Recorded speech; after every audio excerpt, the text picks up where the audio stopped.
এখানে 4 জোড়া তার আছে। এই 4 জোড়া তারের দেখতেছো না, 4 জোড়া তার, একটার মধ্যে 2টা করে তার আছে।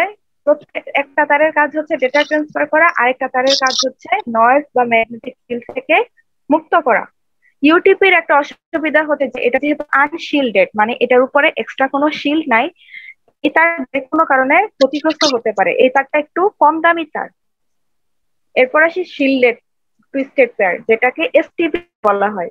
এটার মধ্যে দেখো উপরে 2টা শিল্ড দেওয়া আছে। এই শিল্ডের কারণে বাইরের কোনো সমস্যা, বাইরে যদি কোনো প্রবলেম হয় বা কোনো কারণে তার তখন শুধু উপরে যে শিল্ডের অংশটা, সেই অংশটা কেটে যাবে বা নষ্ট হয়ে যাবে। কিন্তু ভিতরে যে চার তার, সেই তারগুলা সেফ থাকবে। শিল্ডের টুইস্টেড পেয়ারটা একটু দামি, কারণ এটা ইউটিপির তুলনায় এসটিপিটা ভালো। এরপরে আসি কানেক্টর। কানেক্টর কি? এই যে সাদা যেই ছোট্ট জিনিসটাকে দেখতেছো, এটাকে বলা হচ্ছে কানেক্টর। এই টুইস্টেড পেয়ার কেবল, এটার কাজটা কি? এটা হচ্ছে, এটাকে ইথারনেট কেবলও বলা হয়, যেটার মাধ্যমে ডেটা ট্রান্সফার হয়। ইন্টারনেট কানেকশন দেওয়ার জন্য আমরা এই টুইস্টেড পেয়ার কেবল ইউটিপি বা এসটিপি ইউজ করি। এখন এটা কিভাবে ইউজ করি? এই তারটার সাথে একটা কানেক্টর অ্যাড করে দেই। এই যে দেখছো যে তারের উপরে 4 জোড়া যে তার আছে, এই 4 জোড়ার প্রত্যেক 4 জোড়া মানে হচ্ছে 8টা তার মোট। কানেক্টরের মধ্যে 8টা ছোট ছোট ফুটের মতো আছে। এই যে এখানে দেখতে পারবা কানেক্টর, এখানে দেখতেছো মোট 8টা। এই যে তারগুলা, সেই পেঁচানো তারগুলাকে একসাথে সিরিয়ালি কানেক্টরের সাথে অ্যাড করা হয়েছে। এই কানেক্টরটা করে কি করে? সিপিইউর সাথে বা যে কোনো যেই ডিভাইসে ইন্টারনেট দরকার, সেই ডিভাইসের সাথে কানেক্টরের মাধ্যমে অ্যাড করে দেয় এই ইথারনেট কেবলটা। এরপর আসি অপটিক্যাল ফাইবার। অপটিক্যাল ফাইবার আমরা পড়ছিলাম যে সূক্ষ্ম আঁশের মতো তারের মধ্যে আলোর মাধ্যমে ডেটা ট্রান্সফার। আর আঁশের মতো তারের 3টা অংশ থাকে: কোর, ক্ল্যাডিং আর জ্যাকেট। কোরটা হচ্ছে মেইন, যেটার মাধ্যমে আলো আলো দিয়ে ডেটা ট্রান্সফার হয়। ক্ল্যাডিংটা হচ্ছে আলোর যে প্রতিফলন মাধ্যমে ট্রান্সফার হয়, পূর্ণ অভ্যন্তরীণ প্রতিফলন। এই ক্ল্যাডিংটার জন্যই আসলে পূর্ণ অভ্যন্তরীণ প্রতিফলনটা তারের মধ্যে হয়। আর জ্যাকেট যেটা, সেই জ্যাকেটের মাধ্যমে এই তারটাকে সুরক্ষা দেয়। অপটিক্যাল ফাইবার কিন্তু সমুদ্রের নিচ দিয়েও ইন্টারনেটের কানেকশন দেওয়া হয়, সমুদ্রের নিচ দিয়ে অপটিক্যাল ফাইবার তারের মাধ্যমে। সমুদ্রের নিচে বায়ু অনেক বেশি, সেক্ষেত্রে তারের অনেক ক্ষতি হতে পারে। এই কারণে একটা জ্যাকেট দেওয়া থাকে, এই জ্যাকেটের জন্য এই তারটার কোনো ক্ষতি হয় না। আর অপটিক্যাল ফাইবার দেখবা এরকম আঁশের মতো দেখা যাইতেছে, কিন্তু এগুলা সবগুলোই হচ্ছে কোর। এই যে কোর গুলা, যার মাধ্যমে লাইট লাইট ডেটা ট্রান্সফার হচ্ছে, লাইটের মাধ্যমে ডেটা ট্রান্সফার হচ্ছে। আর একটা অপটিক্যাল ফাইবারের ভিতরে এরকম অনেকগুলা কোর থাকে।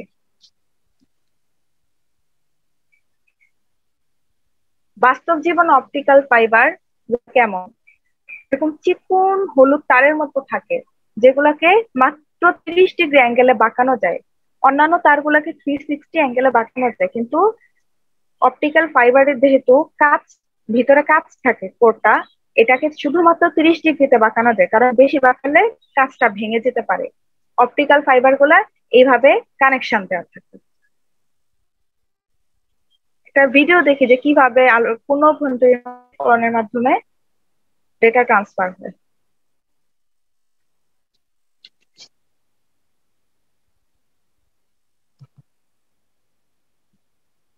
You can see here a narrow beam in the bucket that broadens a bit when it enters the stream, and then after the first bounce, the beam leaves even broader than it entered.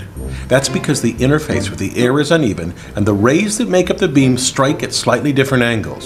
When that beam makes its second reflection, those individual rays diverge even more, until by the time it reaches the third bounce, many of the rays are no longer at the critical angle and can exit from the sides of the stream.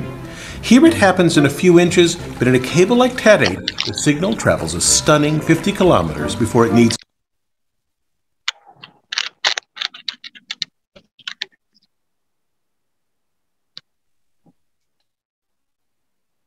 এটাকে বলে হচ্ছে electromagnetic scale. Electromagnetic স্কেলের মধ্যে দেখা যাচ্ছে যে প্রথমে তরঙ্গ দৈর্ঘ্য খুব কম, তারপর আস্তে আস্তে তরঙ্গ দৈর্ঘ্যটা বেড়ে গেছে।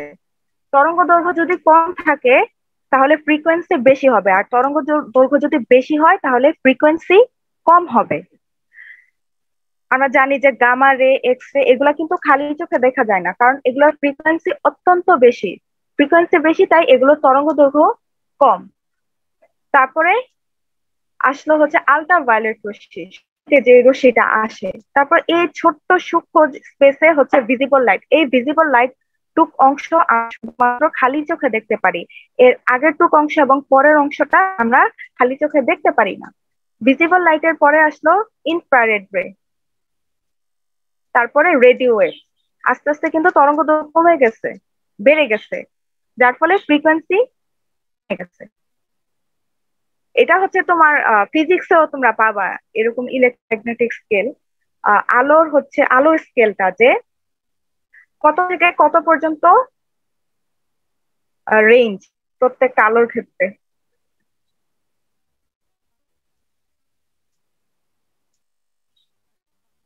আচ্ছা, এবার একটা ভিডিও দেখি, ভিডিওর মাধ্যমে বুঝতে পারবো যে কিভাবে কোনটা কাজ করে।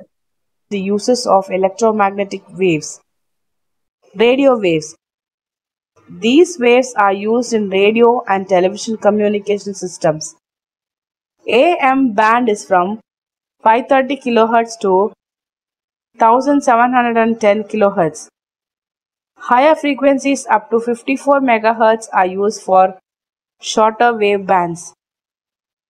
Television waves range from 54 MHz to 890 MHz.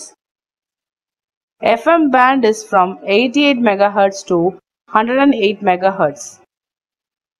Cellular phones use radio waves in ultra high frequency UHF band. Microwaves. Due to their short wavelengths, they are used in radar communication system. Microwave ovens are an interesting domestic application of these waves.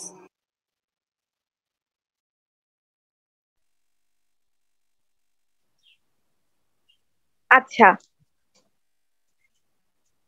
Radio ওয়েভের কিছু সুবিধা আছে।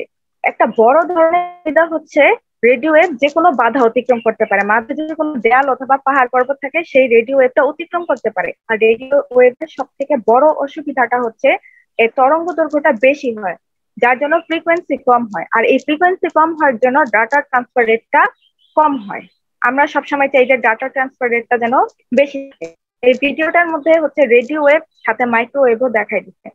মাইক্রোওয়েভে তোমাদের পড়াইছিলাম যে দুই ধরনের, একটা হচ্ছে টেরেস্ট্রিয়ান আর একটা হচ্ছে স্যাটেলাইট। স্যাটেলাইটটা কি থাকে, দুইটা বেজ স্টেশন থাকে, ভূ উপগ্রহের মাধ্যমে কমিউনিকেশন করবে। বেজ স্টেশন থেকে ভূ উপগ্রহে যাবে, সেখান থেকে আবার বেজ স্টেশনে ফিরে আসবে, সেটা হচ্ছে স্যাটেলাইটের মাধ্যমে। আর টেরেস্ট্রিয়াল যেটা, সেটা হচ্ছে একবারে ডিরেক্ট কানেকশন দুইটা বেজ স্টেশনের। মাইক্রোওয়েভের একটা বড় অসুবিধা হচ্ছে এটা কোনো বাধা অতিক্রম করতে পারে না। মাঝখানে যদি কোনো পাহাড় থাকে তখন এই মাইক্রোওয়েভটা আর অতিক্রম করতে পারে না। এই জন্য মাইক্রোওয়েভ গুলা সাধারণত অনেক খালি স্পেসে করা হয়, বা শর্ট যেখানে কোনো পাহাড় পর্বত নাই সেখানে মাইক্রোওয়েভের স্টেশন গুলা স্থাপন করা হয়। আর তারপরে আসে হচ্ছে ইনফ্রারেড রে। আমরা রিমোটের ক্ষেত্রে সাধারণত ইনফ্রারেড রেটা দেখতে পাই। So because the camera can see more than our eyes can, when I push a button on the TV remote, you see a blinking light turn on. Well, that light is infrared light. It's light that we can't see, but the special camera.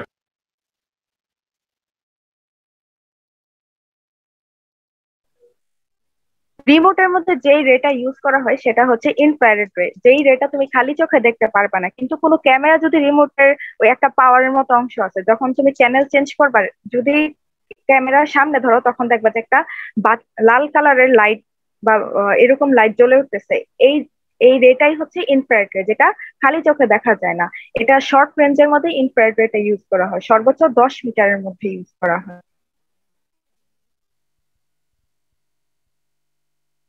আচ্ছা, ছিল wireless internet access point. সেখানে কি ছিল, hotspot আর mobile network. Wireless internet access point দুই টাইপের, একটা হচ্ছে হটস্পটের মাধ্যমে আর একটা হচ্ছে ওয়াইফাই এর মাধ্যমে। সরি, হটস্পটের মাধ্যমে, একটা হচ্ছে মোবাইল নেটওয়ার্কের মাধ্যমে। হটস্পট যেটা, সেটা আবার তিন ধরনের, ব্লুটুথ, ওয়াইফাই, ওয়াইম্যাক্স। আর মোবাইল নেটওয়ার্ক যেটা, সেখানে 5টা ধাপ ছিল।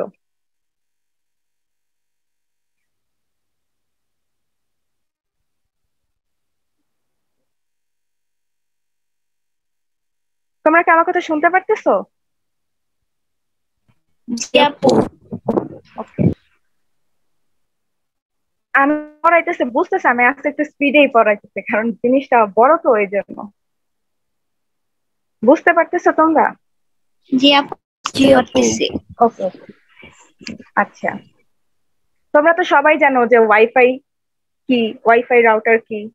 ওয়্যারলেস ওয়্যারলেস এটা ওয়্যারলেস এর মাধ্যমে কি করে, ডেটা ট্রান্সফার করে। আমরা ওয়াইফাই এর মাধ্যমে কানেক্ট করতে পারি। আচ্ছা, ওয়াইফাই তো আমরা সবাই বুঝি। তারপরে আসে ওয়াইম্যাক্স। ওয়াইম্যাক্সটা কি? ওয়াইম্যাক্সটা হচ্ছে একটা সার্টিন এলাকার জন্য একটা স্টেশনের মতো। যেই ওয়াইম্যাক্স এর মধ্যে বিভিন্ন ধরনের বিজনেস অ্যাক্সেস জন্য যে প্রতিষ্ঠান যেখানে লাইন নিচ্ছে, বিজনেস অ্যাক্সেস এর জন্য লাইন নিলে সেটা ওয়াইম্যাক্স থেকে নেওয়া যায়। তারপর হচ্ছে বিভিন্ন ধরনের আইএসপি বা কোনো ঘরের জন্য যদি কোনো ইন্টারনেট কানেকশন হয়, তখন সেটা ওয়াইম্যাক্স থেকে নেওয়া হয়। তারপরে হচ্ছে পোর্টেবল ব্রডব্যান্ড অ্যাক্সেসও কিন্তু ওয়াইম্যাক্স থেকে পাওয়া যায়। ওয়াইম্যাক্স হচ্ছে ব্যান্ডউইথটা খুবই বেশি, ব্যান্ডউইথ বেশি বলে ডেটা ট্রান্সফার রেট বেশি। আমরা জানি যে ব্যান্ডউইথ হচ্ছে ইন্টারনেট স্পিড, যদি স্পিড বেশি হয় তাহলে অবশ্যই ডাটা ট্রান্সফার হবে, সেটা রেট বেশি থাকবে। এটা ওয়াইম্যাক্স সাধারণত 40 এমবিপিএস থেকে 70 এমবিপিএস পর্যন্ত স্পিড হয়ে থাকে। আর ওয়াইম্যাক্স এর একটা অসুবিধা হচ্ছে যে যদি দূরত্বর পরিমাণ বেশি হয়ে যায়, তখন ব্যান্ডউইথটা কমে যাবে। ধরো একটা ওয়াইম্যাক্স একটা প্রান্তে অবস্থিত, আর একটা ওয়াইম্যাক্স অনেক দূরে অবস্থিত। প্রথম ওয়াইম্যাক্স থেকে যদি 70 এমবিপিএস এ ডেটা ট্রান্সফার করা হয়, সেটা লাস্টে যেতে যেতে যদি অনেক দূরে হয়, 70 থেকে তখন 10 এমবিপিএস ব্যান্ডউইথ হয়ে যাবে, মানে আস্তে আস্তে দুইটা কমে যাবে। ওয়াইফাই আর ওয়াইম্যাক্স এর মধ্যে পার্থক্য বইই আছে, তোমরা বই থেকে পার্থক্যটা পড়ে নিও। মুখে যদি বলি যে ওয়াইফাই এর ব্রড ফুল মিনিং হচ্ছে ওয়্যারলেস ফিডেলিটি, আর ওয়াইম্যাক্স হচ্ছে world wide interoperability for microwave access.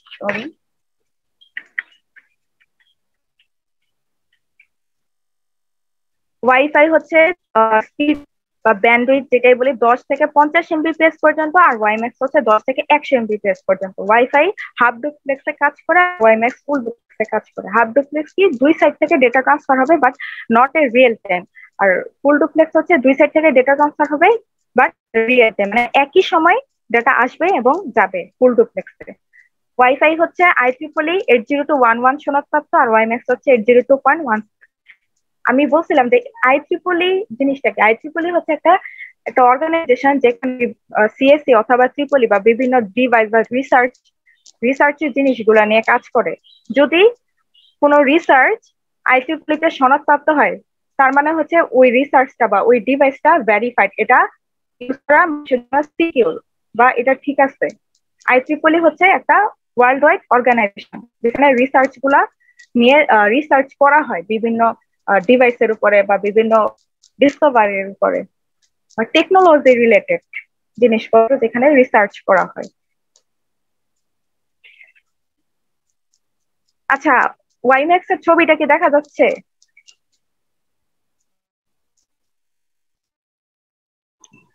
জি আপু। জি আপু। মানে হচ্ছে একটা বেস স্টেশন, তারপরে 4টা জায়গার সাথে বেস স্টেশনটা অ্যাড আছে, এই ছবিটা কি দেখা যাচ্ছে? জি আপু। আচ্ছা, আমার এখান থেকে আবার দেখা যাচ্ছে না, এর জন্য জিজ্ঞেস করলাম। আচ্ছা, এটা তো গেল হচ্ছে হটস্পটের যে ব্লুটুথ, ওয়াইফাই, ওয়াইম্যাক্স গেল। এবার আসি মোবাইল নেটওয়ার্ক। মোবাইল নেটওয়ার্কের মধ্যে বলছিলাম সেলুলার নেটওয়ার্ক একটা অংশ মোবাইল নেটওয়ার্কের ভিতরে। 2 নাম্বার হচ্ছে সেল সিগন্যাল এনকোডিং। 3 নাম্বার হচ্ছে মোবাইল ফোনের বিভিন্ন প্রকারভেদ। 4 হচ্ছে প্রযুক্তি অনুসারে মোবাইলের প্রকারভেদ। তোমাদের বলছিলাম যে একটা এরিয়া থেকে অন্য একটা এরিয়ায় যখন মুভমেন্ট করা হয়, তখন মোবাইলের যে নেটওয়ার্ক সেই প্রথম যে এরিয়া ছিল সেই এরিয়ার বেস স্টেশনের সাথে যুক্ত থাকে।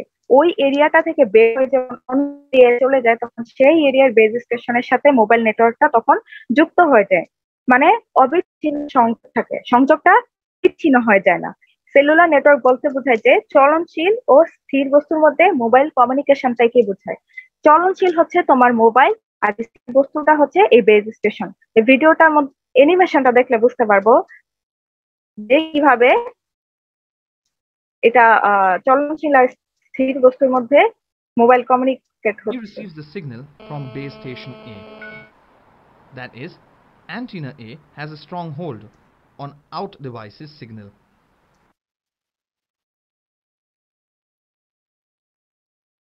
But as he moves away from antenna A, the signal strength gradually decreases. At a boundary of cell A, the hold of antenna A on the device is minimum. At the same time, when the device is about to enter into cell B, base station B starts to take hold on the device.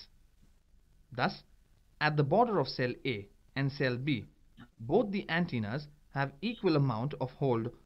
X is the border and enters into cell B, area B, strength of base station A very rapidly decreases and strength of base station B rapidly increases.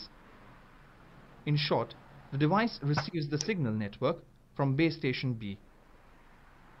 But during this procedure, the call is still on. Hence, base গাড়িটা যখন handover এরিয়ার base স্টেশনের কাছাকাছি তখন নেটওয়ার্কটা ফুল থাকে, যখন আবার base station থেকে দূরে চলে যায় তখন কিন্তু নেটওয়ার্কটা as the কমে handoff যায়। procedure. আবার একটা থেকে আরেকটা এরিয়াতে আসার পরে কিন্তু একটা বেস স্টেশন ছিন্ন হয়ে গেছে, আগেরটা পরের বেস স্টেশনের সাথে কানেক্ট হয়ে গেছে মোবাইল নেটওয়ার্ক। তারপরে পড়েছিলাম তোমাদের self signal encoding. Self signal encoding বলতে আসলে কি বুঝি? ফ্রিকোয়েন্সিতে যে ভাগ সেটাই হচ্ছে সেলফ সিগন্যাল এনকোডিং। ফ্রিকোয়েন্সিটাকে 3 ভাগে ভাগ করা হয়, এফডিএমএ, সিডিএমএ, টিডিএমএ। এফডিএমএ হচ্ছে frequency divided multiple access, CDMA code divided multiple access, আর টিডিএমএ হচ্ছে time divided multiple access. FDMA বলতে বোঝায় ফ্রিকোয়েন্সির যে ভাগ, অনেক সব ফ্রিকোয়েন্সি তো একরকম হয় না, বিভিন্ন ফ্রিকোয়েন্সি বিভিন্ন রকম।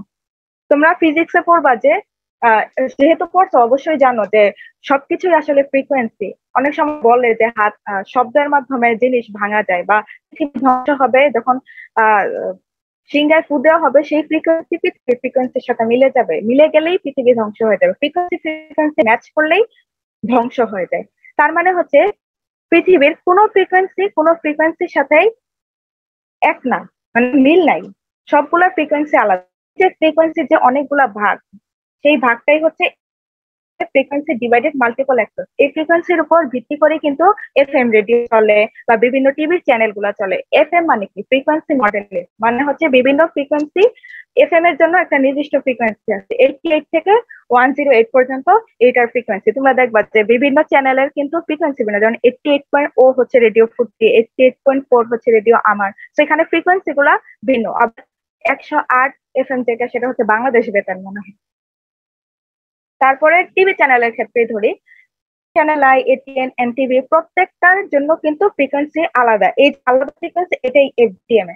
সিডিএমএ হচ্ছে কোড ডিভাইডেড মাল্টিপল অ্যাক্সেস। কার্ডের মধ্যে সাধারণত কোডের মাধ্যমে আমরা একে অপরের সাথে যোগাযোগ করি। যখন কেউ কাউকে কল দেই তখন ফ্রিকোয়েন্সি প্লাস কোড এই দুইটার মাধ্যমেই কিন্তু আলাদা আলাদা ভাবে প্রত্যেকটা মানুষের সিম আলাদা, বা প্রত্যেকটা মানুষের সাথে আমরা যোগাযোগ করতে পারি। কারোর সাথে কারো নাম্বার মিলে যায় না, প্রত্যেকটা সিমের মধ্যে আলাদা একটা কোড নাম্বার থাকে। এই যে কোডের যে ভাগ সেটাই হচ্ছে সিডিএমএ বা কোড ডিভাইডেড মাল্টিপল অ্যাক্সেস। টিডিএমএ হচ্ছে টাইম ডিভাইডেড মাল্টিপল অ্যাক্সেস। অনেক সময় বড় বড় বেস স্টেশন গুলোর ক্ষেত্রে টাইমের অনেক হিসাব নিকাশ থাকে, টাইমের অনেকগুলো ডিভিশন থাকে, সেই ক্ষেত্রে সেটা হবে টিডিএমএ। তারপর 3 নাম্বার হচ্ছে মোবাইলের প্রকারভেদ। তোমরা তো জানোই, প্রথম ছিল বাটন ফোন, সাধারণ ফোন, তারপর আসলে স্মার্টফোন, তারপর ট্যাবলেট, দেন হচ্ছে ট্যাবলেট। তারপরে হচ্ছে প্রযুক্তি অনুসারে প্রকারভেদ। প্রযুক্তি অনুসারে প্রকারভেদের মধ্যে প্রথমেই আসি জিএসএম। জিএসএম হচ্ছে এটার মূল উদ্দেশ্যই ছিল যেন ভয়েসটা পরিষ্কার ভাবে পৌঁছায়, এটা ছিল জিএসএম এর মূল লক্ষ্য। জিএসএম থেকে কিন্তু এই যে ফোনের যে সিম, আস্তে আস্তে বিভিন্ন প্রযুক্তি আসার পর আপডেট হয়েছে। প্রথমে জাস্ট ভয়েস যেন পরিষ্কার যায় এক থেকে আরেক প্রান্তে, সেটাই ছিল মূল উদ্দেশ্য। কিন্তু জিএসএম এর অসুবিধা ছিল যে প্রচুর পরিমাণ বৈদ্যুতিক খরচ ছিল, যেটা পরিমাণ হচ্ছে 2 ওয়াট, আর এটার মধ্যে নয়েজ অনেক বেশি ছিল। এই জিএসএম এর এই অসুবিধা কাটানোর জন্য প্রথম প্রজন্মের সিম আসলো। এই প্রথম প্রজন্ম জিএসএম থেকে আপডেটেড হলো, যেটাতে একটু হয়তো নয়েজ কম আর ভয়েস আর একটু ক্লিয়ার হয়। দেন আসলো সেকেন্ড প্রজন্ম, যেটা হচ্ছে global system for mobile communication, second 2G যে সিম বা সেকেন্ড প্রজন্ম জেনারেশন যেটা, সেটার মধ্যে কিন্তু আমরা ইন্টারনেট কানেকশন পাইছি। 2G সিমে কিন্তু আমরা ইন্টারনেট অ্যাক্সেস করতে পারি। 2G সিমে নতুন একটা আপডেট আসলো কি আমরা ইন্টারনেট অ্যাক্সেস করতে পারি। 2Gর অনেকগুলো লিমিটেশন আছে, দেখা যায় যে ওর ইন্টারনেট কানেকশন খুবই দুর্বল। এই 2G এই সমস্যাটা কাটানোর জন্য 3G প্রজন্ম আসলো। 3G হচ্ছে universal mobile telecommunication system. 3G তে 2G থেকে ব্যান্ডউইথ অনেক বেশি, যার জন্য মোবাইলে ইন্টারনেটের স্পিড অনেক বেশি। আর 3G তে দেখা গেছে যে ভয়েস আগে থেকে অনেক বেশি ক্লিয়ার এবং নয়েজ অনেক কম হয়। আর এখন তো 4G যুগ চলে, আর 5G নিয়ে গবেষণা চলতেছে। বলতে গেলে যে বাংলাদেশে এখনো 5G আসে নাই, কিন্তু জার্মানে মেবি জার্মানে 5G প্রযুক্তি চালু হয়ে গেছে। 5G নিয়ে বাংলাদেশে অনেক গবেষণা চলতেছে 5G প্রযুক্তি আনার জন্য। আমি 3টা পার্থক্য দিছিলাম তোমাদের 1G, 2G, 3G এর উপরে। পার্থক্যগুলা বইও পাবা। তারপর মুখে বলে দিই একবার। 1G হচ্ছে অ্যানালগ রেডিও সিগন্যাল ছিল, যেটা জিএসএম এর পরবর্তীতে আসছে। 2G হচ্ছে ডিজিটাল রেডিও সিগন্যাল, আর 3G হচ্ছে প্যাকেট আর সার্কিট সুইচিং এর মাধ্যমে ডেটা ট্রান্সফার হয়। ডেটা ট্রান্সফার বলতে এই যে আমরা ইন্টারনেট কানেকশন, ইন্টারনেট চালাচ্ছি সিমের মাধ্যমে, বা একজন আরেকজনের সাথে ফোনে কমিউনিকেট করতেছি, এসএমএস, এমএমএস, এগুলা। 1G তে এফটিএম এর মাধ্যমে ডেটা ট্রান্সফার হতো, মানে ফ্রিকোয়েন্সি ভাগ যেটা, সেটার মাধ্যমে। 2G তে সেমিকন্ডাক্টর মাইক্রোওয়েভ এর মাধ্যমে হতো। আর 3G থেকে কিন্তু আমরা মডেম দিয়ে ইন্টারনেট চালাইতে পারছি 3G সিম থেকে। 1G তে একটা বড় অসুবিধা ছিল কি, যখন একটা এরিয়া টাওয়ার থেকে বের হয়ে যেত তখন সাথে সাথে সংযোগ ছিন্ন হয়ে যেত পরের এরিয়া টাওয়ারে আসতে আসতে। যখন আবার পরের এরিয়াতে যাইতো তখন আবার ওই টাওয়ারের কাছাকাছি গেলে কানেকশন পেতো। তাহলে এক এরিয়া থেকে আরেক এরিয়া ট্রান্সফার হওয়ার মাঝখানের সময়টুকুতে দেখা যেত একদম নো সিগন্যাল হয়ে থাকতো। 2G তে এই সমস্যাটা একটু সলভ হয়েছে। আর 2G তে আরেকটা নতুন সিস্টেম আসছে, যেহেতু ইন্টারনেট কানেকশন 2G থেকে শুরু হয়েছে, তো 2G তে এমএমএস প্লাস এসএমএস সার্ভিস শুরু হয়েছে। এমএমএস কি? এমএমএস হচ্ছে যে বিভিন্ন আগে মোবাইল এসএমএস এর মাধ্যমে ছবি, ভিডিও, অডিও পাঠানো। আর 3G থেকে তো ভিডিও কনফারেন্সের সুবিধাই হয়ে গেছে। এইগুলাই হচ্ছে তোমার 1G, 2G, 3G এর বিভিন্ন ডিফারেন্স। আর 3G তে সর্বোচ্চ 2 MB পর্যন্ত ব্যান্ডউইথ দেওয়া আছে। 3G এর পর হচ্ছে 4G। 4G হচ্ছে 3G থেকে 50 গুণ বেশি ফাস্ট। আর 4G ইউজ করে স্মার্ট কার্ড ইউজ করে আমরা বিল পরিশোধ করতে পারি 4G এর মাধ্যমে। আর 5G নিয়ে তো গবেষণা চলতেই আছে। তো এখন কম্পিউটার সিস্টেম ও নেটওয়ার্কিং এই ধাপটাতে আসি। কম্পিউটার সিস্টেম ও নেটওয়ার্কিং এটার মানে কি? এটার মানে হচ্ছে যে আমরা কম্পিউটারে নেটওয়ার্কিং এর উদ্দেশ্য, সেই উদ্দেশ্যটা কি? উদ্দেশ্যটাই হচ্ছে যে হার্ডওয়্যার রিসোর্স শেয়ার করা, সফটওয়্যার রিসোর্স শেয়ার করা, আর ইনফরমেশনের রিসোর্স শেয়ার করা। হার্ডওয়্যার রিসোর্স কি? তোমার কাছে দামি হার্ডওয়্যার নাই থাকতে পারে, তুমি সব দামি হার্ডওয়্যার নাই চালাতে পারো, বাট এরকম রিলেটেড কাজ করতে পারো, বা সে ক্ষেত্রেও সেম। আর তোমার কাছে এই যে সব ইনফরমেশন থাকবে এমনও কোনো কথা নেই। অনেক মানুষের কাছে অনেক ধরনের ইনফরমেশন থাকে। এই যে হার্ডওয়্যার, সফটওয়্যার, ইনফরমেশন, এগুলোর টোটাল শেয়ারটাই হচ্ছে নেটওয়ার্কিং এর উদ্দেশ্য। মালিকানা অনুসারে এই নেটওয়ার্ক, কম্পিউটার নেটওয়ার্কিং হচ্ছে 2 প্রকার। একটা হচ্ছে প্রাইভেট নেটওয়ার্ক, আর একটা হচ্ছে পাবলিক নেটওয়ার্ক। প্রাইভেট নেটওয়ার্ক হচ্ছে ভার্সিটির যে ওয়েবসাইট, সেই ক্ষেত্রে প্রাইভেট নেটওয়ার্ক ইউজ করা হয়। আর পাবলিক নেটওয়ার্ক হচ্ছে আমরা যে ফোনে কথা বলতেছি, এটাই হচ্ছে জনসাধারণের জন্য পাবলিক নেটওয়ার্ক। নিয়ন্ত্রণ কাঠামো অনুসারে কম্পিউটার নেটওয়ার্ক 3 প্রকার: সেন্ট্রালাইজড, ডিস্ট্রিবিউটেড, হাইব্রিড। সেন্ট্রালাইজড হচ্ছে যে একটা সার্ভার থাকবে আর কিছু কম্পিউটার থাকবে, যেটাকে বলা হয় client.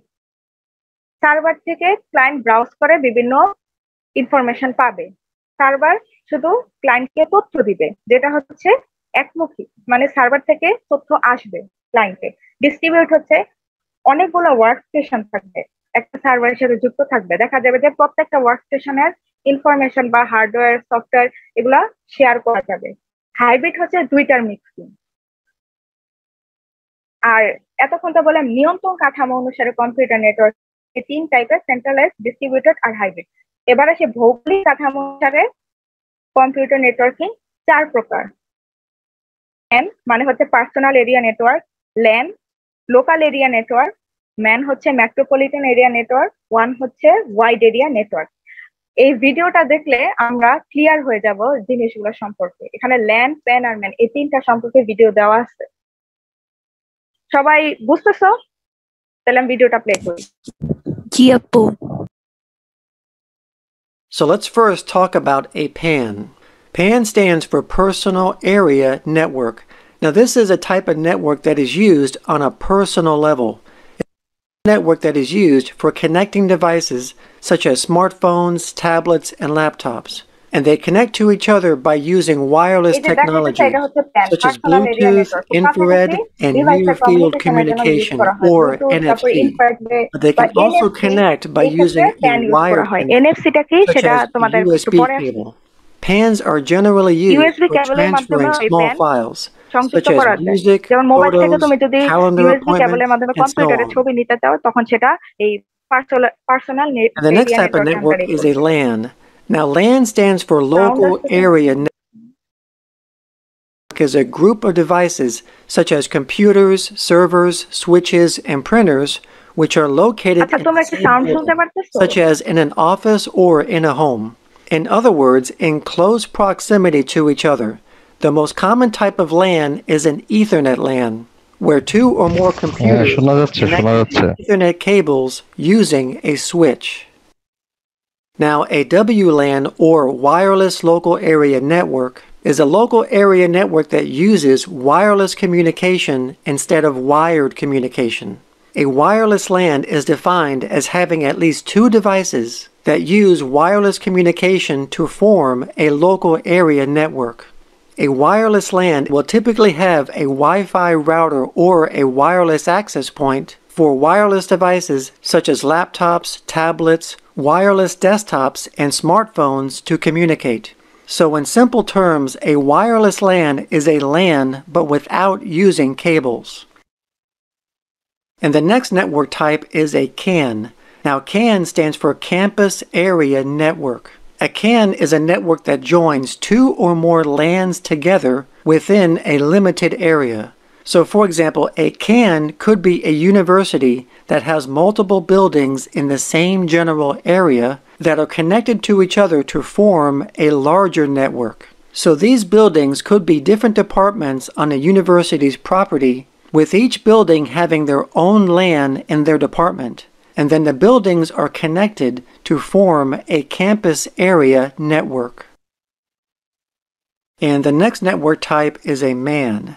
MAN stands for Metropolitan Area Network. Now this is a larger network than a CAN. It's a network that spans over several buildings in a city or town. MANs are typically connected using a high-speed connection such as fiber optic cable. It's a high-speed network that gives the ability for sharing data and resources within a city.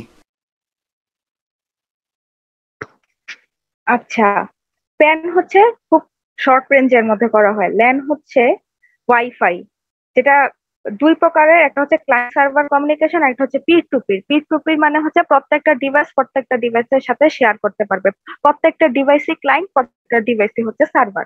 Man হচ্ছে বিভিন্ন ধরনের service provider, যেটা range 1 kilometre থেকে 10 কিলোমিটারের মধ্যে থাকে। আর one হচ্ছে wide area network, এটা হচ্ছে একটা বড় এরিয়া ভিত্তিক। এই ওয়াইডটা সাধারণত 1 কিলোমিটার থেকে 100 কিলোমিটার পর্যন্ত রেঞ্জ হয়ে থাকে।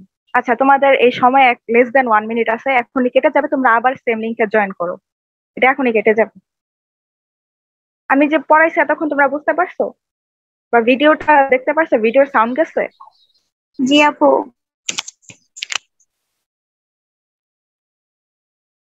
তোমাদের ল্যান, প্যান, ম্যান এই তিনটা দেখো। এবার আসি হচ্ছে এনএফসি। এনএফসিটা মানে এনএফসি হচ্ছে নিয়ার ফিল্ড কমিউনিকেশন। এই ছবির মধ্যে দেখা যাচ্ছে যে একটা স্মার্টফোনের মাধ্যমে বিল পে করতেছে, এখানে আমার ক্যারি করতে হচ্ছে না। এটার অ্যাপ্লিকেশনটা কেমন? সেটা হচ্ছে স্মার্টফোনটা এনএফসিটা অন করে স্মার্টফোনের মধ্যে এরকম ওয়্যারলেস ডিভাইসের কাছে যদি টাচ করানো হয় তখন বিল পে হয়ে যাবে। এটা বিল পে এর ক্ষেত্রে খুবই সিকিউর। যে ডিভাইসটা টাচ করানো হবে ওই ডিভাইস থেকে বিল পে করা হবে, পে হয়ে যাবে আর কি এনএফসিটা অন করার পরে। তো এনএফসি হচ্ছে একদম নিয়ার ফিল্ড কমিউনিকেশন, খুবই শর্ট রেঞ্জের মধ্যে, কয়েক সেন্টিমিটার রেঞ্জের মধ্যে যেটা ট্রান্সফার হয়। এবার আসি one wide area network. One হচ্ছে, এবার ওয়ান দেখো বিভিন্ন ধরনের এরিয়া যখন ডেটা ট্রান্সফার করে তখন হচ্ছে এটাকে ওয়ান বলা হয়। Network or WAN. A WAN is the largest type of network. A WAN includes multiple LANs, CANs, and MANs. It's a network that spans over a large geographical area, such as a country, continent, or even the entire globe. A good example of a wide area network is the Internet.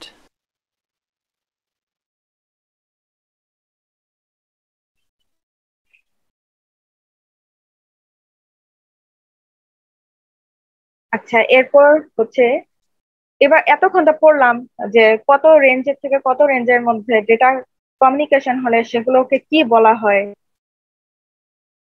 এবার আসি হচ্ছে data ট্রান্সফারের জন্য কিছু ডিভাইসের প্রয়োজন হয়। Hub, switch, gateway, router. Hub আর সুইচ সাধারণত ইউজ করা হয় কম্পিউটার ল্যাবের ক্ষেত্রে।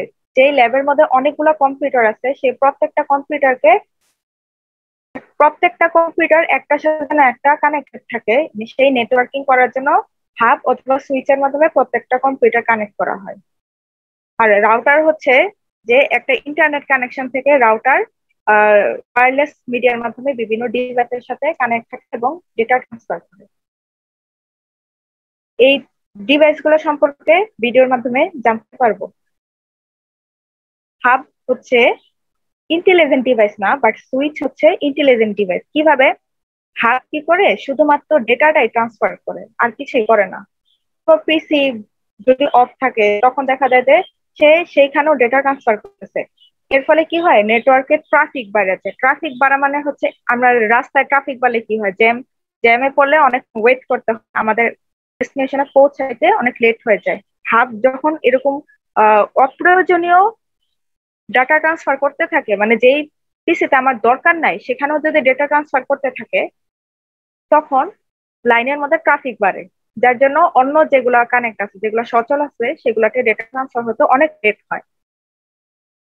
কিন্তু সুইচ আবার ইন্টেলিজেন্ট। সুইচ কি করে? ও হচ্ছে প্রত্যেকটা পিসির ম্যাক অ্যাড্রেস চিনে রাখে। ম্যাক অ্যাড্রেস হচ্ছে প্রত্যেকটা ডিভাইসের অ্যাড্রেস, আগে থেকে চিনে রাখে। তারপরে এখান থেকে ডাটা পাঠানো হয়, যেই ম্যাক অ্যাড্রেসে ডাটা পাঠাতে হবে ও খুব দ্রুততার সাথে সেই ম্যাক অ্যাড্রেসে ডেটা পাঠায় দেয়। যদি ওই কোনো একটা ম্যাক অ্যাড্রেস বা ডিভাইস যদি নিষ্ক্রিয় থাকে অথবা বন্ধ থাকে, সেই ক্ষেত্রে সুইচ ডেটা ট্রান্সফার করে না। যেগুলো সচল সেগুলোতেই ডেটা ট্রান্সফার করে। আর ইন্টেলিজেন্ট হাবের আরেকটা ইন্টেলিজেন্সি আছে, যেটা হচ্ছে আপডেটেড হাবের মধ্যে আছে। হাব কিন্তু দুই প্রকার বলছিলাম, একটা হচ্ছে সক্রিয় আর নিষ্ক্রিয়।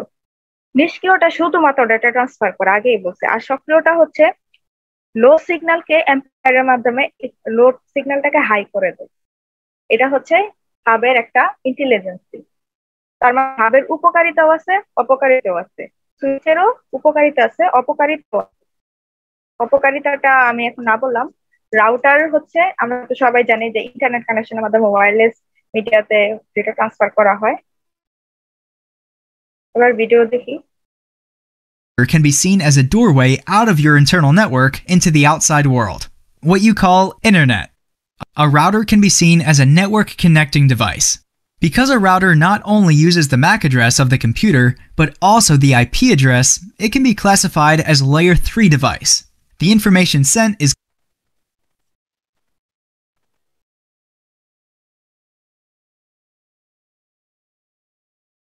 আচ্ছা, এই ভিডিওটা দেখানো হয়নি, এটা দেখ। Data transfer within and between networks are assisted by various devices, which we want to discuss now. In this video, you will get an idea how hubs, switches, gateways, and routers are working. A hub is a centralized half-duplex device to connect your network devices together to an internal network.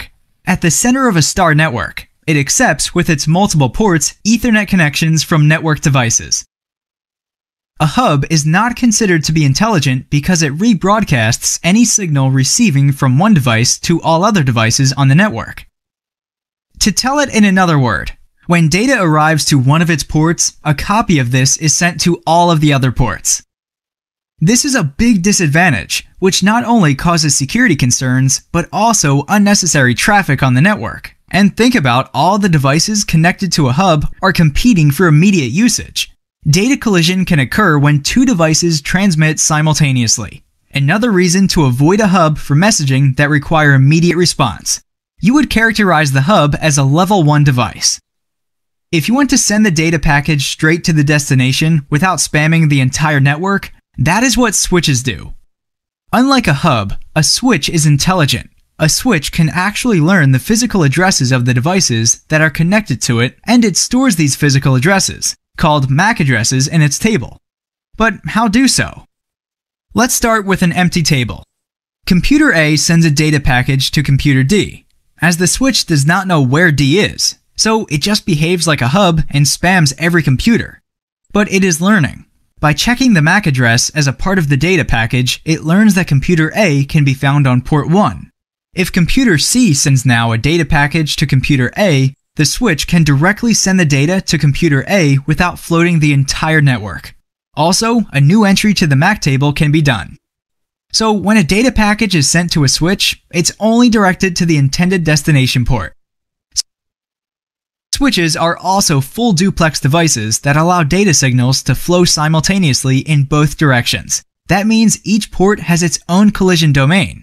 As a result, switches are far more preferred as hubs, because they reduce any unnecessary traffic on the network. If you want to start a LAN party, you probably would need a switch. To characterize a switch within the OSI model, it is a level 2 device. Because the information sent also includes, for example, the MAC address, the information is also named as frame.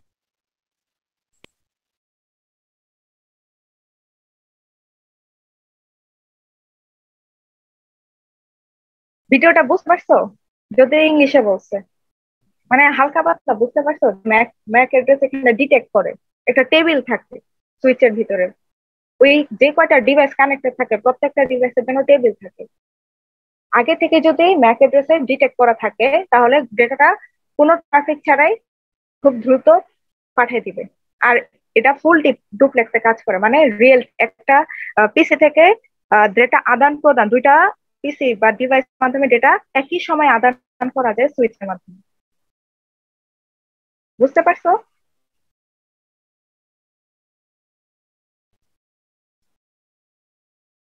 সেই রাউটারটা তখন আগে দেখাই বলছিলাম, আরেকবার দেখো। Can be seen as a doorway out of your internal network into the outside world, what you call internet. A router can be seen as a network connecting device. Because a router not only uses the MAC address of the computer, but also the IP address, it can be classified as a layer 3 device. The information sent is switch যেখানে শুধুমাত্র Mac address detect করে, মানে হচ্ছে কম্পিউটারের physical address detect করে, কিন্তু router সেক্ষেত্রে IP address plus Mac address দুইটাই কিন্তু ডিটেক্ট করে। আইপি কি বলছিলাম মনে আছে? IP address internet protocol service provider থেকে যে লাইন নিচ্ছি, মানে হচ্ছে আমার আইপি অ্যাড্রেস হচ্ছে আমার বাসা চেনার একটা ঠিকানা, আর ম্যাক অ্যাড্রেস কি আমার একটা নাম, আমার নিজস্ব একটা আইডি, আবার একটা আমাকে চেনার জন্য একটা নাম। আর আইপি অ্যাড্রেস হচ্ছে আমার ঠিকানা, আমার ইন্টারনেট কানেকশনটা কোথায় আসবে, আমার বাসাটা কই, সেটা আইপি অ্যাড্রেস। রাউটার দুইটাই ডিটেক্ট করে, IP address and MAC address.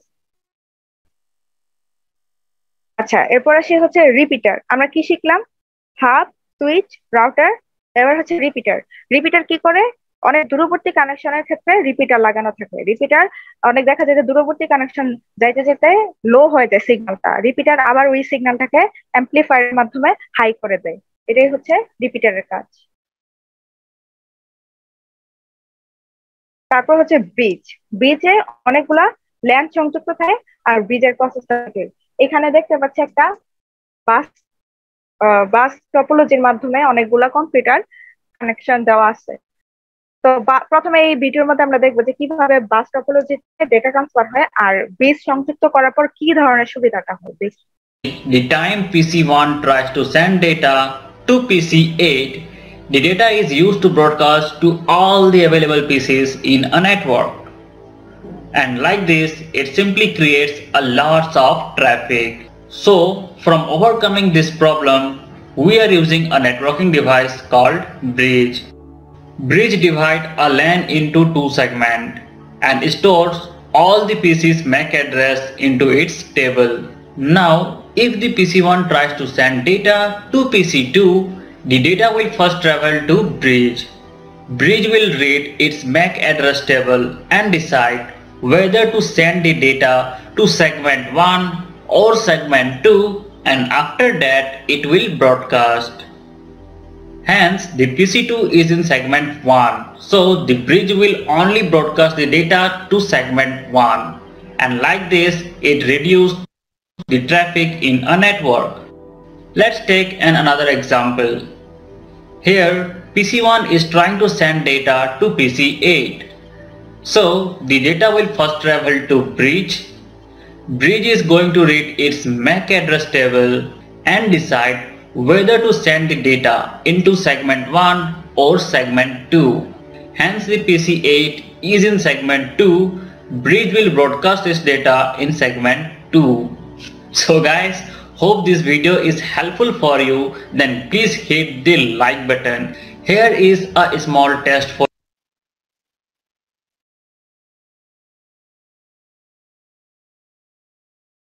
Bridge কিভাবে কাজ করে সবাই বুঝতে পারছো? ব্রিজ ইউজ করার ফলে কি হয়েছে, বাসে যে ল্যান্ড কানেকশনটা দেওয়া ছিল টপোলজির মাধ্যমে সেখানে প্রত্যেকটা পিসি ডাটা ট্রান্সফার হচ্ছে। এতে করে ট্রাফিক অনেক বেড়ে গেছে, ডাটা ট্রান্সফারের রেট স্লো হয়ে গেছে, খুব কানেকশন স্লো হয়ে যাবে, খুব অনেক দেরি হবে আমার ডেটা পাইতে। ব্রিজ ইউজ করার ফলে কি হয়েছে, দুইটা সেগমেন্ট করছে, তারপরে দুইটা সেগমেন্টের মাধ্যমে কোন কোন ম্যাক অ্যাড্রেস গুলা 1 নাম্বার সেগমেন্টে আছে আর কোন কোন ম্যাক অ্যাড্রেস গুলা 2 নাম্বার সেগমেন্টে আছে সেটা ব্রিজের মাধ্যমে ডিটেক্ট করা হচ্ছে। তারপর যখন PC1 ডেটা পাঠাচ্ছে, PC2 নিচের PC1 এখানে ডেটা পাঠাচ্ছে, তখন দেখলো যে প্রথমে ব্রিজে চলে যাবে ডেটাটা। ব্রিজে যাওয়ার পরে চেক করবে টেবিল যে PC2 টা কি সেগমেন্ট 1 নাকি 2 তে আছে। যখনই দেখবে সেগমেন্ট 1 এ আছে তখন সে ডেটা ব্রডকাস্ট করে দিবে, ডিরেক্ট এই PC2 তে চলে আসবে। আবার যখন PC1 PC8 এ ডেটা পাঠাইতে চায় তখন ডিরেক্ট প্রথম ব্রিজে চলে যাবে, যাওয়ার পরে চেক করবে যে কোথায় আছে PC8, দেখবে সেগমেন্ট 1 এ নাই, তারপর সেগমেন্ট 2 তে আসবে, 2 তে আসার পরে দেখবে যে 2 নাম্বার সেগমেন্টে PC8 টা আছে, তারপর সেখান থেকে ব্রডকাস্ট করে দিবে ডেটাটা। দেখো প্রত্যেকটা ডেটা কিন্তু ও কিন্তু অ্যাড্রেস চিনে গেছে যে এই পিসি ম্যাক অ্যাড্রেস কি, এই পিসি ম্যাক অ্যাড্রেস কি, কিন্তু সে ডেটাটা এক্স্যাক্টলি ট্রান্সফার করবে হচ্ছে 8 নাম্বার পিসিতে। দেখো সবগুলোর উপরে সবুজ, কিন্তু 8 নাম্বার পিসিতে ডেটাটা কিন্তু ট্রান্সফার হচ্ছে। এটাই হচ্ছে ব্রিজের সুবিধা। কিন্তু আমরা বাসে কি দেখছিলাম যে প্রত্যেকটা পিসিতে আর যেটা দরকার নাই, আমি PC1 থেকে PC8 এ ডেটা পাঠাবো, বাস কানেকশনে যখন ব্রিজ ছিল না তখন সবগুলো পিসিতেই ডেটা ট্রান্সফার হচ্ছে। এটাতে অনেক ট্রাফিক বাড়ায় দিচ্ছে আর ডেটা ট্রান্সফার রেট স্লো করে দিচ্ছে। এরপর আসে হচ্ছে টপোলজি। টপোলজি গুলো কি তোমার নেটওয়ার্ক কানেকশনের উপর বেস করে টপোলজি নামকরণ করা হয়। তুমি ডিভাইস গুলোর মাধ্যমে, হাব অথবা সুইচ, এই ডিভাইস গুলোর মাধ্যমে অনেকগুলা পিসি কিভাবে কানেক্ট করবা সেই ডিজাইন বা নেটওয়ার্কিংটাকেই বলা হয় টপোলজি। স্টার টপোলজি হচ্ছে সেন্ট্রাল একটা কানেকশন থাকবে, চারপাশে ডিভাইস গুলো থাকবে, বলতে গেলে অনেকটা স্টারের মতো। সেখানে প্রিন্টার অ্যাপ থাকতে পারে, সার্ভার অ্যাপ থাকতে পারে, বিভিন্ন ডিভাইস অ্যাপ থাকতে পারে। আর স্টার টপোলজি আমরা অ্যানিমেশন মাধ্যমে দেখতে পারতেছি। স্টার টপোলজি যদি কোনো কারণে হাব অথবা সুইচটা নষ্ট হয়ে যায় তাহলে পুরা সিস্টেমটাই কিন্তু অচল হয়ে যাবে। আর যদি একটা পিসি নষ্ট হয় তাহলে শুধু ওই পিসিতে ডেটা ট্রান্সফার হবে না, বাকি পিসি গুলো বা বাকি সার্ভার বা যে ডিভাইসে কানেক্ট থাকুক সেগুলো ঠিক থাকবে। স্টার টপোলজি বড় সমস্যা, যে কোনো মুহূর্তেই হাব অথবা সিস্টেম নষ্ট হয়ে গেলে সিস্টেমটাই অচল হয়ে যাবে। এরপর আসি রিং টপোলজি। রিং টপোলজি হলো এক একটা তারের মাধ্যমে প্রত্যেকটা ডিভাইসের সাথে কানেক্ট থাকে। আর রিং টপোলজির আরেকটা বড় সুবিধা হচ্ছে যে প্রথম ডিভাইস থেকে ডেটা পাঠানোর পরে দ্বিতীয় ডিভাইসে বা তৃতীয় ডিভাইসে যত ডিভাইসে পার করুক, এটা কিন্তু একটা সিরিয়াল কানেকশন দেখা যাচ্ছে।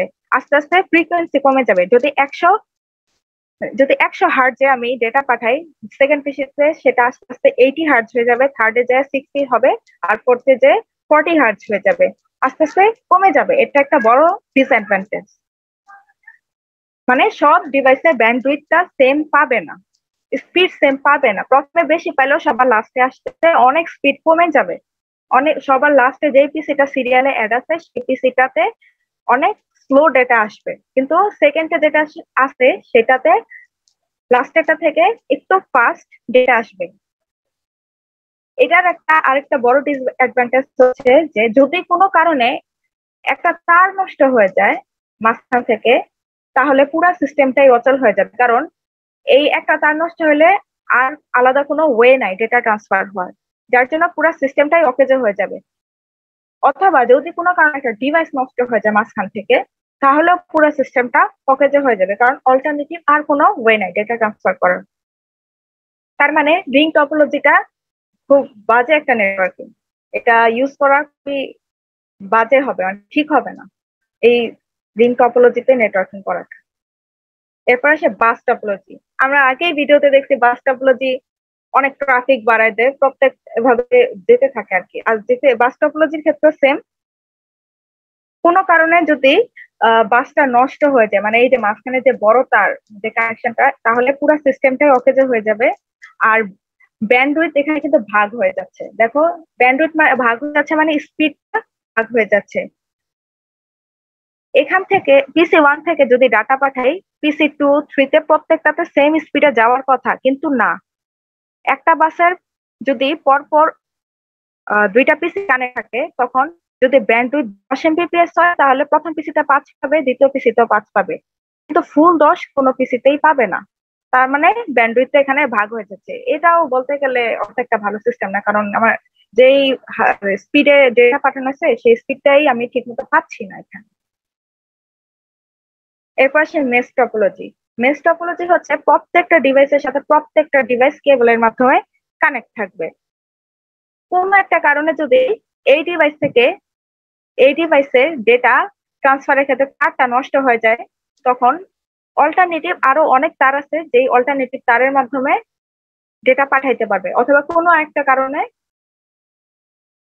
যদি পিসি একটা নষ্ট হয়ে যায়, তখন অল্টারনেটিভ যে অনেক তার আছে সেই তারের মাধ্যমে, মানে তারপরের পিসিটাতে বা আগের পিসিটাতে, যে মাঝখানে যদি কোনো পিসি থাকে, উপরে যে দুইটা পিসি দেখতেছো, ওই উপরে দুইটা পিসি যদি 2 নাম্বারটা নষ্ট হয়ে যায়, তাহলে মেশে কি হবে? এই পিসি নষ্ট হয়ে গেলে তো ডেটা ট্রান্সফার হওয়ার কথা না, কিন্তু মেশে হবে, কারণ এখানে একটা তার না, অল্টারনেটিভ আরো অনেকগুলা তার প্রত্যেকটা ডিভাইসের সাথে কানেক্ট আছে। সো কোনো পিসি অথবা তার যদি নষ্ট হয়ে যায়, ডেটা লস হওয়ার সম্ভাবনা নাই। তার মানে বোঝা গেল মেশ টপোলজিটা হচ্ছে অনেক গুরুত্বপূর্ণ ডেটা ট্রান্সফারের ক্ষেত্রে। কিন্তু এটার একটা সমস্যা হলো যে এখানে অনেকগুলো তার ইউজ করা হয়, যার জন্য এটা খুব কস্টলি এবং এটার ইনস্টলেশন প্রসেস অনেক জটিল, যেহেতু তার বেশি।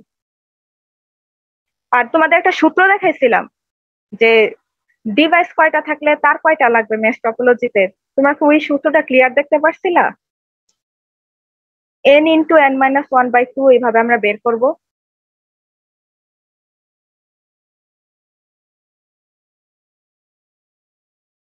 হ্যালো, জি আপু। তোমরা ওই সূত্রটাকে বুঝে গেছিল ক্লিয়ার?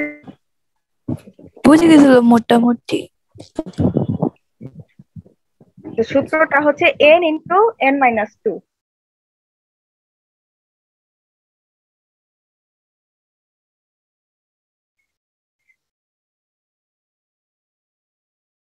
কালিটা চেঞ্জ করুন।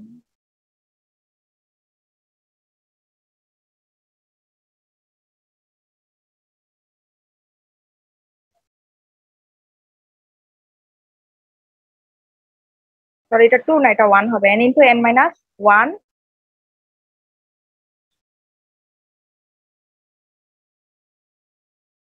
এনটা কি? এনটা হইছে কয়টা ডিভাইস আছে সেই ডিভাইসের সংখ্যাটা। তুমি যদি ডিভাইসের সংখ্যাটা জানো তাহলে কয়টা তার লাগবে প্রত্যেকটা ডিভাইস মেশ টপোলজিতে অ্যাড করতে সেটা বের করতে পারবে এই সূত্রের মাধ্যমে। এখানে 1 2 3 4 5 6টা ডিভাইস আছে, তাহলে এখানে তার কয়টা লাগছে? তাহলে 6 × 6 - 1 মানে 5 6 30, তার মানে এখানে 15টা তার আছে। এখন তোমরা গুণে দেখতে পারো এখানে আসলে 15টা তার আছে কিনা।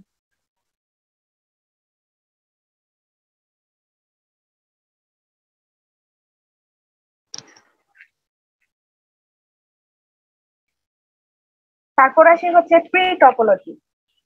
ট্রি টপোলজিতে একটা মাদার ডিভাইস থাকে, তারপর যে ডিভাইস গুলা কানেক্ট থাকে সেগুলোকে বলা হয় চাইল্ড ডিভাইস বা চাইল্ড নোড বলা হয়। নোড বলা হয় ডিভাইস গুলাকে। তো ট্রি এর একটা বড় সুবিধা হচ্ছে যে মাদারটা যদি কোনো কারণে নষ্ট হয়ে যায় পুরো সিস্টেমে অচল হয়ে যাবে। এই জন্য মাদার যে ডিভাইসটা থাকবে সেটা অনেক শক্তিশালী হতে হবে যাতে সহজে নষ্ট না হয়, বা এটার অনেক রক্ষণাবেক্ষণ করতে হবে। আর এখানে দেখো প্রত্যেকটার সাথে কিন্তু প্রত্যেকটা কানেক্টেড ট্রিতে। তবে ট্রি এর মধ্যে যদি এই হাব অথবা সুইচটা নষ্ট হয়ে যায়, প্রথম হাব সুইচটা, তখন শুধু ডেটা পাস হবে না প্রথম দুইটা পিসি থেকে, বাকিগুলো কিন্তু আবার ঠিকই কাজ করবে। আবার যদি মাঝখানে হাব সুইচটা নষ্ট হয়ে যায় তাহলে মাঝখানে দুইটা ডিভাইসে ডেটা ট্রান্সফার হবে না, বাকিগুলা কাজ করবে ঠিকই। আর 3 নাম্বারটার ক্ষেত্রেও সেম। এরপর আসে হাইব্রিড টপোলজি। হাইব্রিড মানে তো বুঝতেই আছে সবগুলো সংমিশ্রণ। এখানে স্টার টপোলজি আছে, রিং টপোলজি আছে, বাস টপোলজি আছে, আর চাইলে আরো অনেক ধরনের টপোলজি থাকতে পারে। এরপর আসি হচ্ছে ক্লাউড কম্পিউটিং। ক্লাউড কম্পিউটিং হচ্ছে আমরা ইন্টারনেটের মাধ্যমে যে কোনো সফটওয়্যার, হার্ডওয়্যার অথবা ইনফরমেশন বা স্টোরেজ এগুলো শেয়ার নিতে পারি।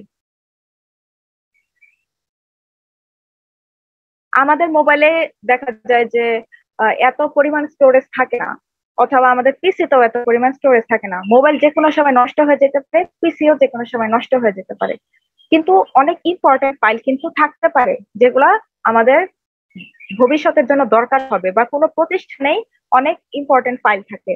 এখন প্রতিষ্ঠানে যদি সেগুলো নিজস্ব সার্ভারে রাখা হয় বা কম্পিউটারে রাখা হয়, কোনো কারণে যদি প্রতিষ্ঠানের সার্ভার বা কম্পিউটার নষ্ট হয়ে যায় তাহলে তো সব ফাইলই শেষ হয়ে গেল। এই জন্য একটা ব্যাকআপ সিস্টেম রাখতে হবে। এই ব্যাকআপটা আমরা কোথায় রাখবো? এমন কোথাও তো আমাদের ব্যাকআপ রাখতে হবে যেখানে আমরা সিকিউর, আমাদের ডেটাটা সিকিউর। আমরা ভবিষ্যতে যে কোনো সময় যে কোনো জায়গা থেকে অ্যাক্সেস করলে আমরা ওই যে অথবা ফাইল যাই রাখি সেগুলো দেখতে পারি, এরকম একটা জায়গা তো দরকার। এটাই হচ্ছে ক্লাউড কম্পিউটিং। ক্লাউড কম্পিউটিং দেখো এখানে কত ধরনের ক্লাউড কম্পিউটিং আছে, private cloud, public cloud. Private গুলো হচ্ছে যে সাধারণত গোয়েন্দা সংস্থা বা আর্মিদের ক্ষেত্রে ইউজ করা হয়, পাবলিক হচ্ছে জনসাধারণের ক্ষেত্রে। হাইব্রিড হচ্ছে সংমিশ্রণ। ক্লাউডে কি থাকতে পারে? ডেটাবেস থাকতে পারে, বিভিন্ন অ্যাপ্লিকেশন বা সফটওয়্যার থাকতে পারে, তারপর স্টোরেজ, সার্ভার। ক্লাউড হচ্ছে বিশাল বিশাল জিনিস। এখন ক্লাউড বলতে কি মেঘ বুঝে আকাশে? না, মেঘের মতো বুঝাইছে দেখে এটার নাম হচ্ছে ক্লাউড কম্পিউটিং। কারণ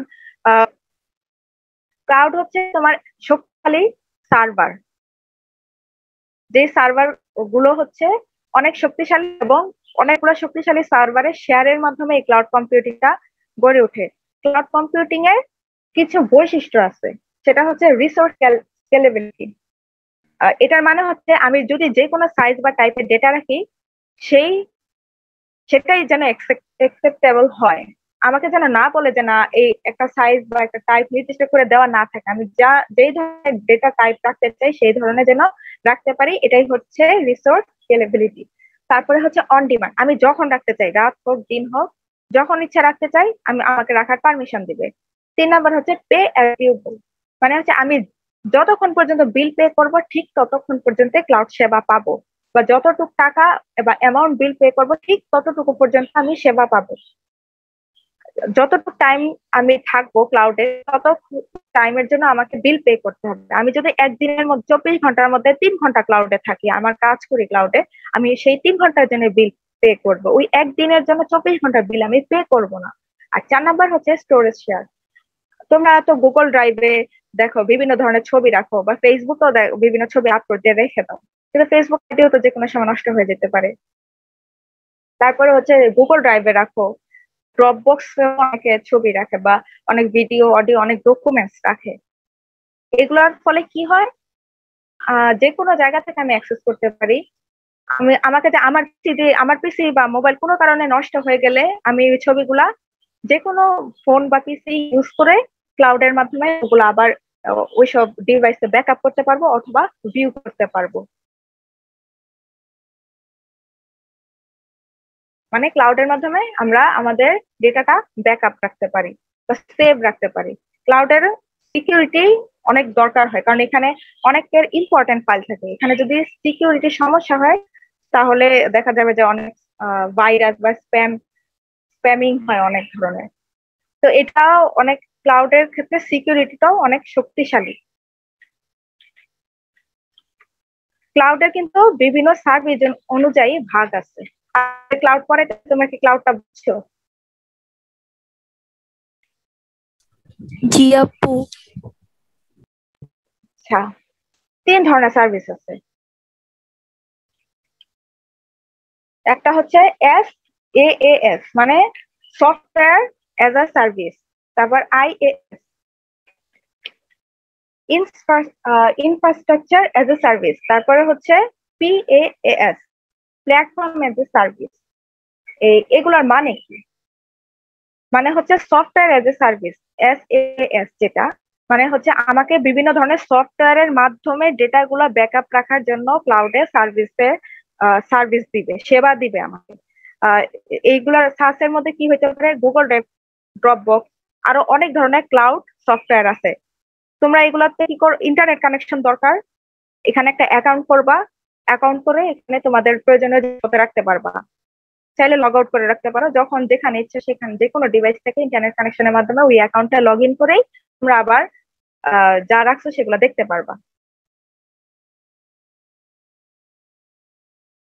এরপরে আসে হচ্ছে ইনফ্রাস্ট্রাকচার অ্যাজ এ সার্ভিস, মানে হচ্ছে হার্ডওয়্যার শেয়ারিং। আমার যারা জনসাধারণ মানে সাধারণ মানুষদের কাছে তো এত শক্তিশালী হার্ডওয়্যার নাই, সেই ক্ষেত্রে তারা কি করে ক্লাউড সার্ভারের মাধ্যমে এই হার্ডওয়্যার ভাড়া নিতে পারে। এতে দুই পক্ষেরই কিন্তু সুবিধা হচ্ছে।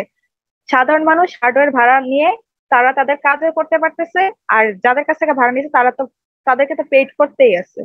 আর পে করতেছে, পেয়েরও কারণ আছে, কারণ হচ্ছে এই যে ভাড়া দিচ্ছে তাদেরকে তো সার্ভারটা সারাক্ষণ অন রাখতে হচ্ছে, বৈদ্যুতিক খরচ আছে, বিভিন্ন যন্ত্রাংশের রক্ষণাবেক্ষণ আছে, বা কোনো কিছু নষ্ট হয়ে গেলে আবার ঠিক করতে হয়। তো সবকিছু মিলে একটা অ্যামাউন্ট ধরে পে। তারপরে আসলে হচ্ছে PaaS মানে হচ্ছে প্ল্যাটফর্ম এজ এ সার্ভিস। আমার যদি কোনো ডেটাবেসের দরকার হয়, কোনো ধরনের অফিস আদালতের জন্য, বড় ধরনের অর্গানাইজেশনের জন্য তাদের ইম্পর্টেন্ট ফাইলগুলো রাখার জন্য, তখন এই প্ল্যাটফর্ম এজ এ সার্ভিসের ক্লাউডের সুবিধা নিয়ে তাদের ফাইলগুলা ডেটাবেজের মধ্যে সংরক্ষণ করতে পারে। এই ডেটাবেজের এই ক্ষেত্রে হচ্ছে শক্তিশালী প্রসেসিং ইউনিট দরকার হয়। আচ্ছা, এবার কিছু অ্যাপ্লিকেশন, কি ধরনের অ্যাপ্লিকেশন আছে ক্লাউড কম্পিউটিং এ? আমরা ফাইল অনলাইনে স্টোর করতে পারি, ফাইল কনভার্ট করতে পারি, তারপর বিভিন্ন ধরনের অ্যান্টিভাইরাস অ্যাপ্লিকেশন আছে ক্লাউডের ক্ষেত্রে, ক্লাউড থেকে নিতে পারি। ই কমার্স অ্যাপ্লিকেশন আছে, বিজনেস প্রসেস ব্যাকআপ নিতে পারে এবং রিকভারি করতে পারি, ভিডিও মেকিং এর এডিটিং সফটওয়্যার, বিভিন্ন, এগুলো সব ক্লাউড থেকে নিতে পারি। ছোটখাটো ক্লাউডের ভিডিও দেখাই। On a time, everyone's computer used to feed off its data into a box in their office. But the more and more we used, the more boxes we needed, until there was no room for people anymore. Then came a man called Mr. Cloud, who lived in the sky and looked after all the boxes for us. Mr. Cloud has magic powers, which means he can give people the exact amount of power and computing services they need, whenever they need it, and from wherever they need it. So now you get that. Why is Mr. Cloud called so? The cloud is a set of different types of hardware and software that work collectively to deliver many aspects of computing to the end user as an online service. So cloud computing is the use of hardware and software to deliver a service over a network, typically the internet. Cloud computing lets you keep information on a remote server, the cloud, instead of trapped in a computer. You can access your data and use applications from a smartphone, a tablet, a laptop, or a desktop, wherever you have an internet connection. With 24/7 availability, cloud computing offers flexible facility, greater security, enhanced collaboration, easier management, and greater control on data in lesser cost and reduced carbon footprint.